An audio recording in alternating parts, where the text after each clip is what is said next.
はい、実質でございます。改めていらっしゃいませ。オーディオ今昔その後編ということで、今回はパソコン&スピーカー編ということで語っていこうと思います。多分ね、今回ちょっとね長くなると思うんですけどね好きな世界なんでちょっとねぼーっと耳を傾けていただくもよし、チェックしながら聞いていただくのもよしということで、よろしくお願いいたします。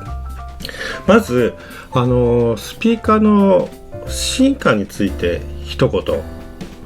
ネオジムマグネットっていうね、マグネットの進化っていうのはまあはっきり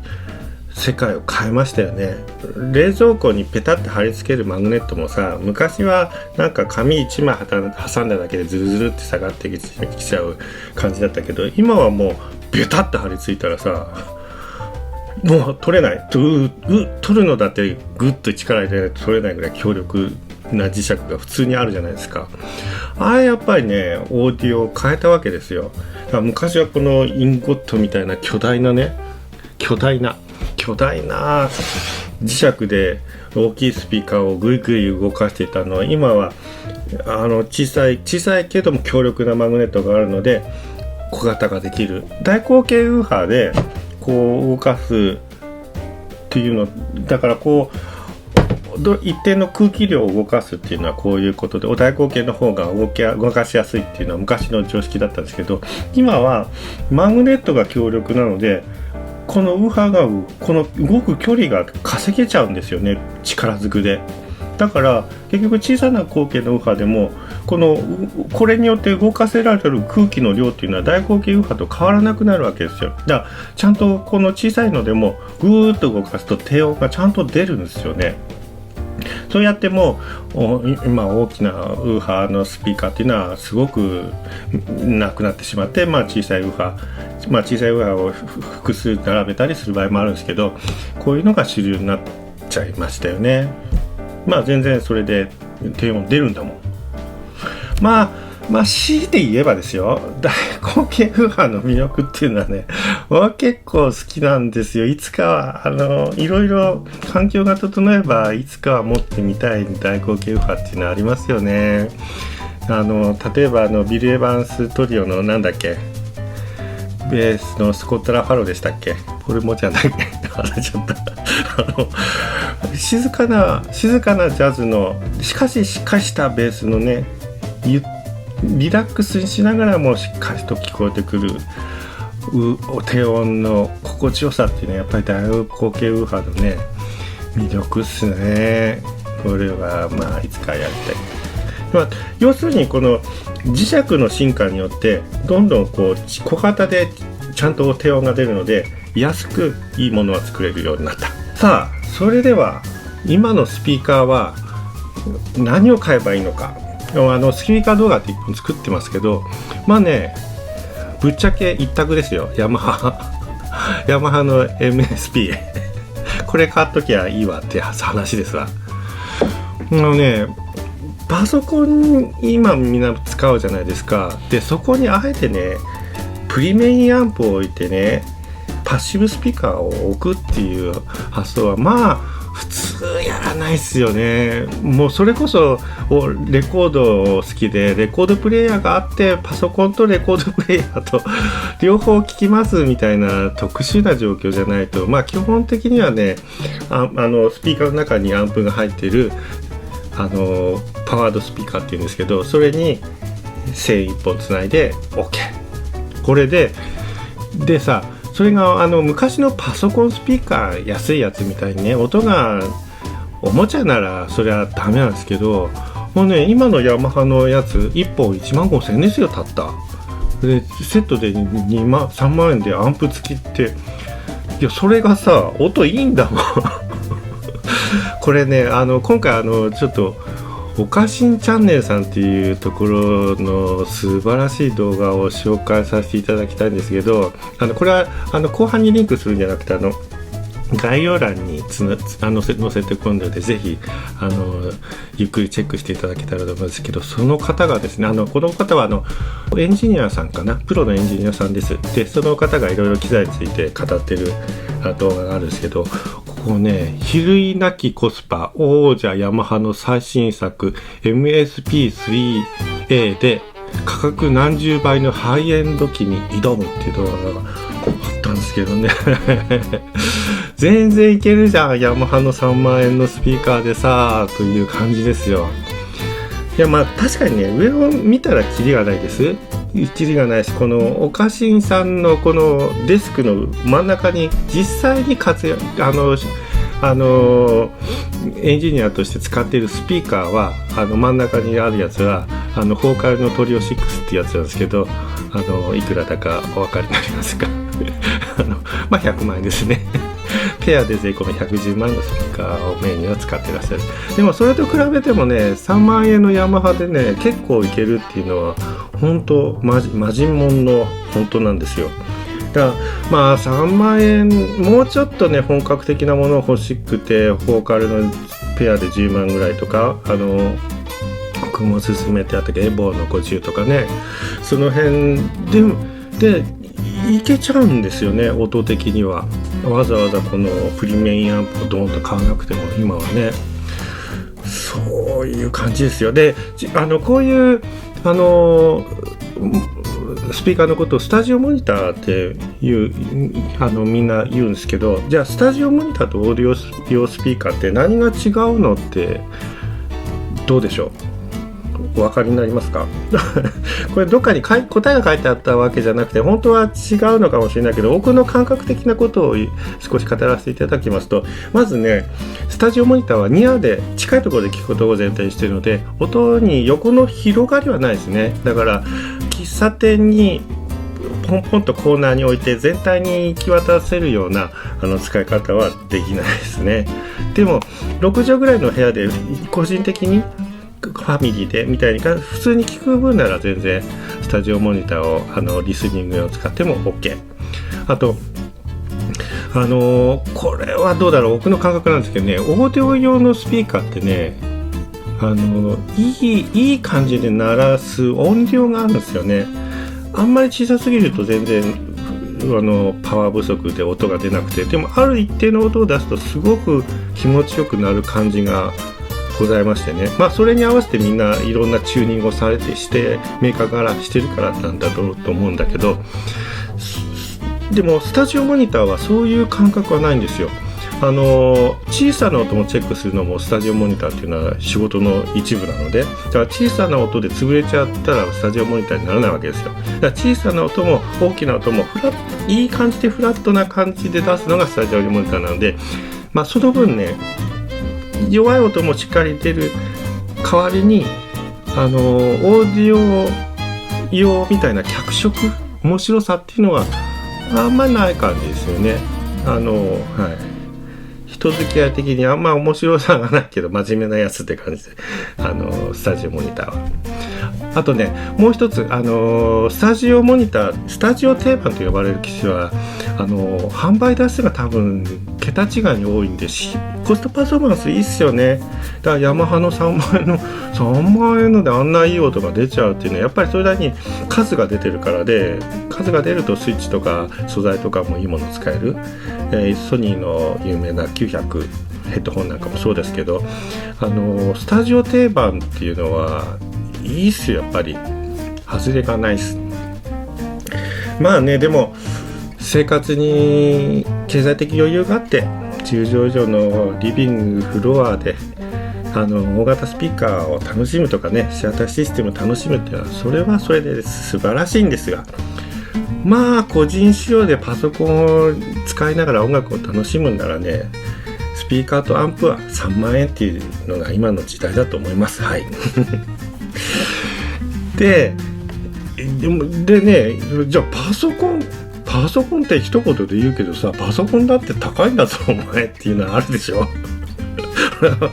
俺はネット見るだけだったら安くていいけどさ、ゲームで勝つためには強力なグラフィックボードが必要ないさね、ゲーム用パソコンになるとね、やっぱり10万以上しちゃう。まあ今切るのもあるけど、まあまあね、普通になんか戦いたかったらそれなりのものが必要だっていう世界がまああるわけですよ、現実問題として。でパソコンも金をね使うし、そしてパソコンとスピーカーがあったらさ、やりたいことってもっと広がるじゃんすか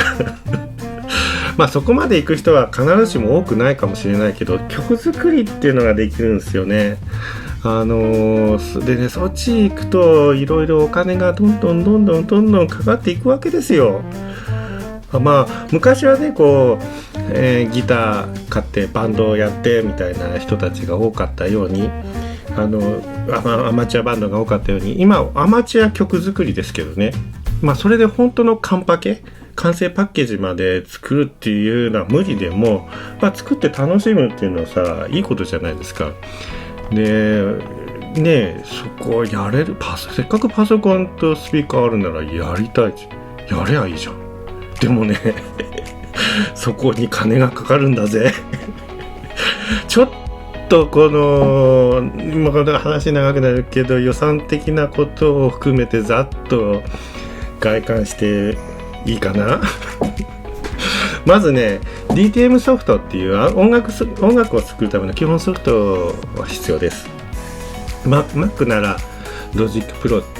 ですね。 Windows なら Cubaseで、もし本気でプロを目指すならプロツールスの音楽ソフトが今はプロの世界では主流みたいです。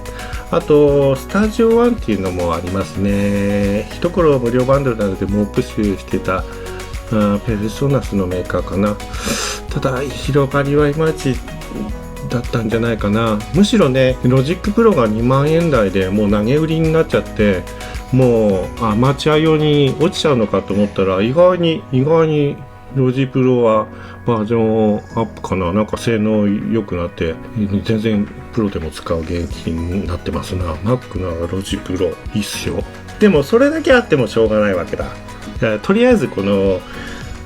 パソコンに音を取り込むためのマイク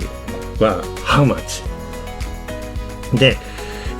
マイクの標準、あとコンデンサーマイクとダイナミックマイクがあるんですが、まあクリアなのはノイズが少なくてクリアなのはコンデンサーマイク。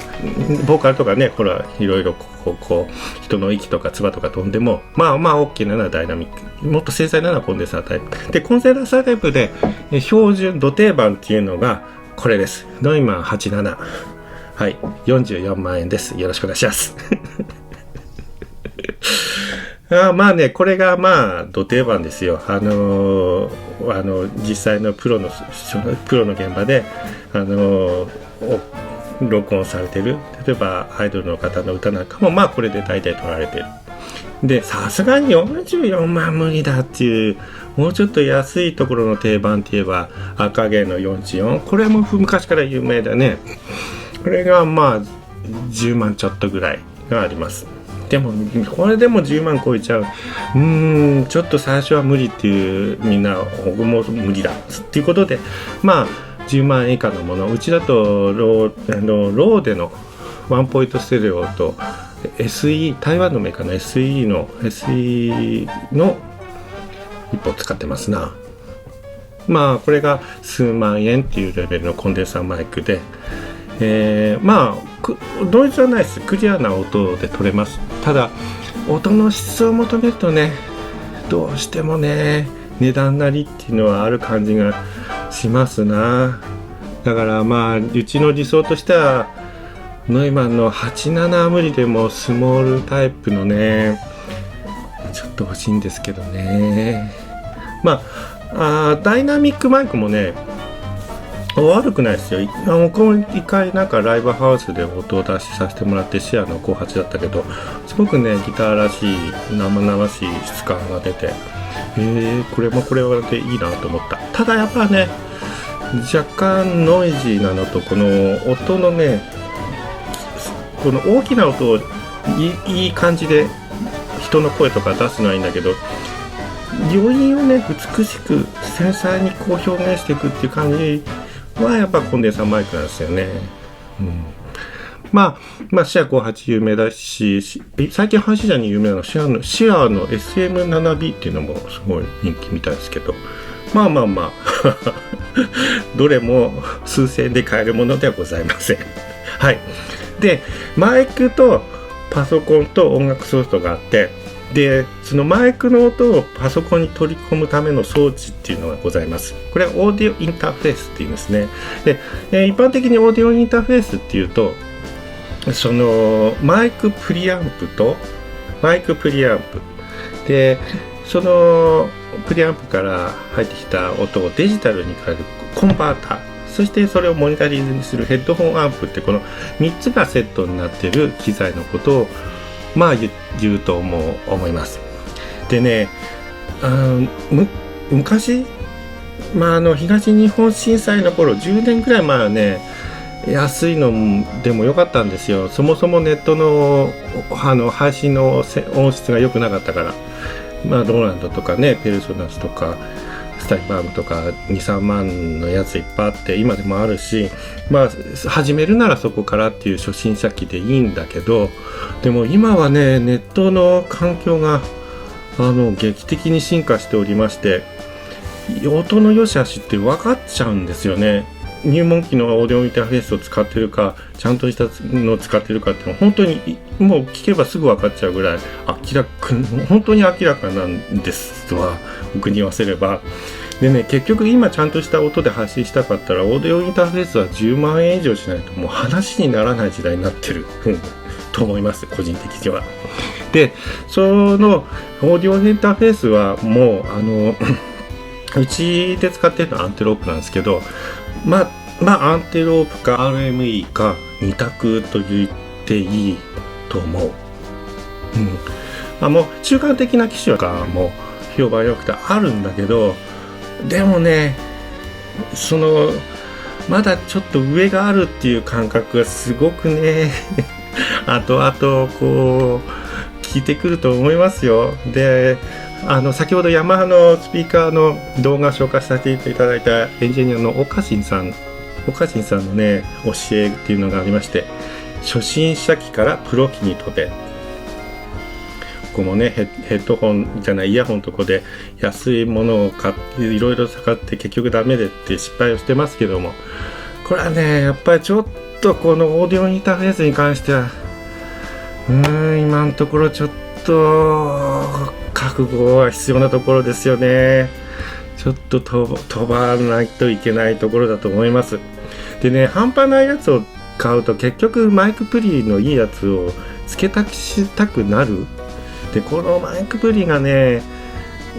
プロ用の機種ってすごいかっこいいグレートリバーとかね、ルバートニップデザインとかね、いいのかっこいいのいっぱいあるんですけど高いですよね。一番安くてモノラルで20万ぐらい、普通で7、80万ぐらいになっちゃう。でね、そういうプリアンプを別付けするっていう贅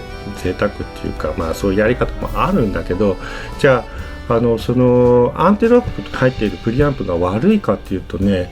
全然そんなことないっていうのをびっくりした動画がやっぱりオカシン先生が作ってらっしゃって、これですね、ヴィンテージニーブってそんなにすごいの？現代最高のプリアンプとガチで対決、ついでにオーディオインターフェースのプリアンプも、これねブラインドで 5種類の再生してくれるのかな。で、さあなたはどれがどれだと思いましたかっていうようなクイズ形式の動画なんですけど、この中でね2つ明らかに生き生きとしていて音が前に出てきて魅力的だなと感じたものが2つあってね。で、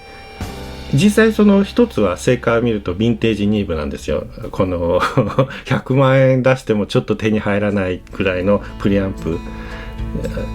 が1つで、もう1つが RME だったんですよね。多分ねこの RME のオーディオインターフェースはネット環境でねいいベ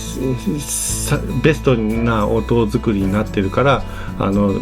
ット環境でチェックするとこれがすごくよく聞こえただけで、もうちょっと別のレコーディングになるとその別の機材の方がやっぱり実力発揮ってことになるのかもしれないですけど、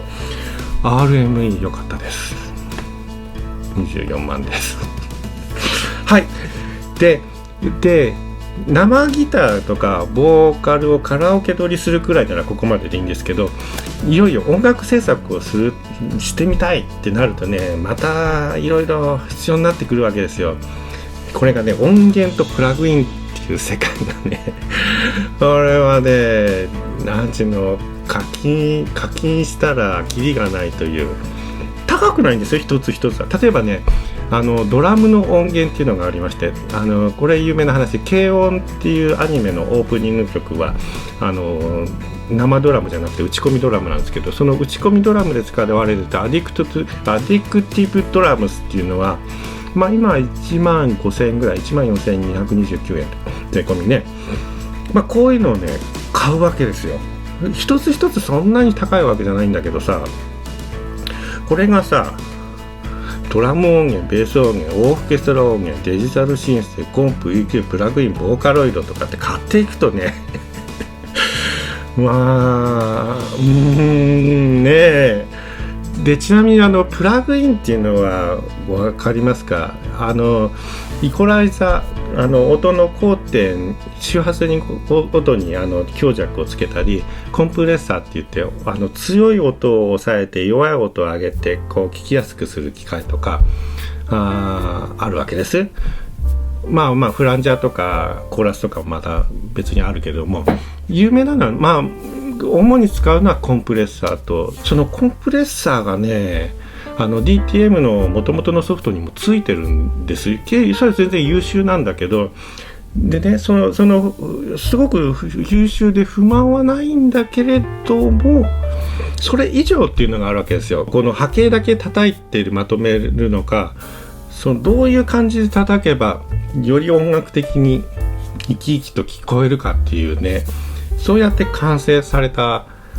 機材って有名な機材、例えばユニバーサルオーディオの1176とかね、有名なやつあるんですけど、こういうそれぞれの名品をデジタルでシミュレートしたプラグインっていうのがございましてねこれ一つ一つはね高くはないんですよ。もう一つ動画概要欄に載せときますね。プロのエンジニアによるミックス解説石さん、この方のね面白いですよ、スタジオの音作りで。この方がねコンプレッサーを使うシーンがありまして、それはソース掛けする一つの楽器それぞれに使っていくパラコンプと全体に最終的にかけるトータルコンプで、それぞれねもうブワーッと種類があるわけですよこれはその中でどれを選ぶかっていうのはやっぱプロの目線っていうかね。で一つ一つは機材は高いです。機材はどうしてもね何十万とかしちゃうにしても、デジタルシミュレートしたものはねそんな高くないです。そんな高くないし、最初は高く売ってもどんどん値下がりしていく部分です。例えばウェーブスのプラグインセット、有名なのね、ホライズンのダウンロード納品、通常価格52万8000円のものがなんと今なら3万4100円とかね、もう10分の1以下に値段が下がってるでしょ。だからどんどんデジタルシミュレートをしたものは安くなっていくんですけど、それでもねそれでも3万円なんですよこのね一つ一つは1万とか2万とか3万なんだけど、これがねいくつもってなっていくとねでさらにですよ、これ動画配信っていう自分をちょっとやらせてもらってますけど、これもねやっぱ機材欲しいっすよね。僕最新の iPhone の性能とか知らないんだけども、動画撮影ならソニーのアルファシリーズかパナソニックのルミックス、この2択ってよく言われますね。家電メーカーでカメラ後発だからね、ソニーとパナソニックが頑張ってるんですよね、動画撮影で。でソニーは最近高いみたいだけど、でパナソニックの方がだいぶ安い感じになってるけど、でパナソニックはマイクロフォーサーズっていうね、ミラー機能をなくした一眼なんで小型軽量で値段も安めなんだけどそれでもやっぱりね、本体15万ぐらい、一番安い単焦点レンズで3万とか、三脚とかメモリーとか、まあ初心者的なものを含めてやっぱり20万ぐらいになっちゃうかなと。まあね、いろいろ個人的な経験を含めて語らせていただきましたが、要するにね、もうスピーカーとアンプだけにお金はかけられない時代なわけですよ他にねお金が必要なことがねたくさんあるのでもうそのどういう必要経費があるのか、必要かどうかはともかく、どういうお金がかかるのか、もう今日語ったことをリストにするのも怖いくらいたくさんあるわけですよね。まあでも逆に言えば音楽の好きな気持ちっていうのはね、昔も今も全然変わってないんで、ワクワクしたり心が震えたり、一旦聞いたら自分自身がバージョンアップしたようなね、すごい感覚体験したり、なんかそういうのをね共有したいし、もっと感動したい、その気持ちはね昔も今も全然変わらないんで、はい、日本のメーカーもどんどん新しい子に向かって言ってくださればと思います。はい、ちょっとね脱足なんですけどすいません。ヤマハの大人気のエレキギターでパシフィカってご存知ですかね。ちょっと前になるけどアニメのボッチザロックで出てきた名前出しで出てきたギターなんですけど、これがインドネシア生産で有名なんですよね。ヤマハのギター中国製も多いようだけど、パシフィカはインドネシアですごくいいギターなんですよ。でなぜかね、うちのチャンネルをチェックいただいている皆さんインドネシアの方がとても多いようなんですよ。ありがとうございます。でもね、うちで紹介したナイロンギターの R クルーのライブなんかも、ジャカルタでしたしね、もう ASEAN の国々の皆さんも音楽の感動を求めてもう